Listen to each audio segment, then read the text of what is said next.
Today, we are diving into a literary detective story. I'm talking about a puzzle that was hidden in plain sight for almost 2,000 years, right inside one of the most famous texts ever written, the Gospel of Mark. It's all about this really strange habit the author has of interrupting himself at, well, what seems like the worst possible moments. So our puzzle kicks off in the 5th chapter of Mark's Gospel.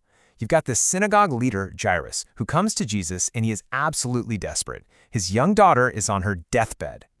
The tension is you can feel it. It's so high. Jesus agrees to go, and they start rushing to the house. You could just feel the urgency, right? Every single second counts. A little girl's life is literally hanging in the balance, and you feel like a miracle is right around the corner. And then, the weirdest thing happens. While Jesus is racing against time, Mark just stops. He stops the story cold, and he inserts this completely different story about a woman who'd been bleeding for 12 years. For 12 whole verses, we just forget all about Jairus and his dying daughter. It's jarring. And that right there, that is the central mystery. It feels like a huge storytelling mistake, doesn't it? I mean, why build up all that suspense, all that life or death drama, just to completely derail it with a side story? What was the author thinking? Well, for a long time, scholars had a very simple and honestly a pretty unflattering answer.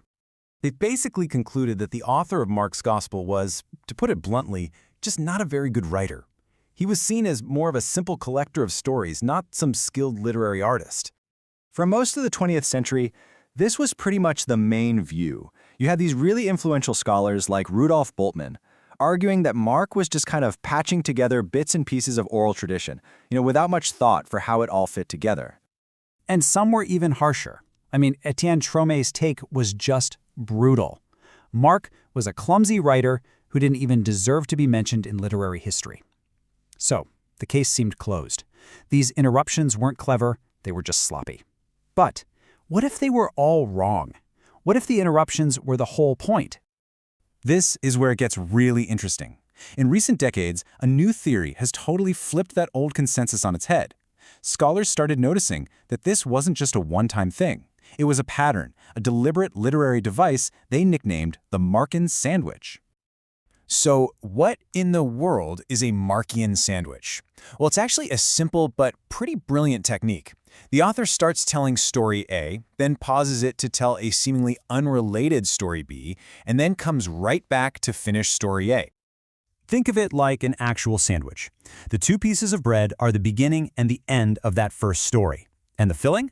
That's the second story, tucked right there in the middle. It creates this really simple but powerful ABA structure. And here is the absolute game changer, the big breakthrough. Scholars realize the interruption, story B, isn't a distraction at all. It's the interpretive key.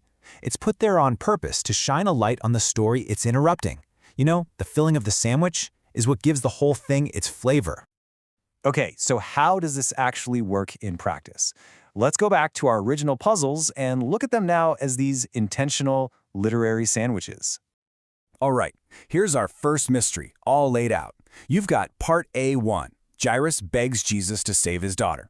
Then, bam, the filling. Part B, the woman who's been suffering for 12 years gets healed just by touching Jesus' cloak. It's an act of pure faith. And then we return to part A2. Jesus gets the terrible news that the girl is already dead, but he goes and raises her anyway. See what's happening? The interruption works like a live demonstration. Right at the moment Jairus' hope is about to completely shatter, when he's told it's too late, he has just witnessed a woman being healed by her unshakable belief. The middle story is a lesson in real time for both Jairus and for us the readers. Do not fear, only believe. It's brilliant. Now, let's look at another powerful example, just to show this isn't some fluke. In chapter 11, Jesus sees a fig tree with lots of leaves but no fruit, so he curses it. That's our part A1. The filling, part B, is that super famous scene where he storms into the temple, drives out the money changers, and calls it a den of robbers. Then in part A2, the disciples notice that the same fig tree has completely withered up and died. Now, on its own, cursing a fig tree seems kind of random and honestly, a little strange. But when you see that it's wrapped around the cleansing of the temple, the meaning becomes crystal clear. The temple, just like that fig tree, looks impressive from the outside, but on the inside, it's spiritually fruitless. Jesus' action against the tree is actually a living metaphor, a symbolic prophecy of his judgment on the corrupt temple system. So, you see, this is way more than just a clever literary trick.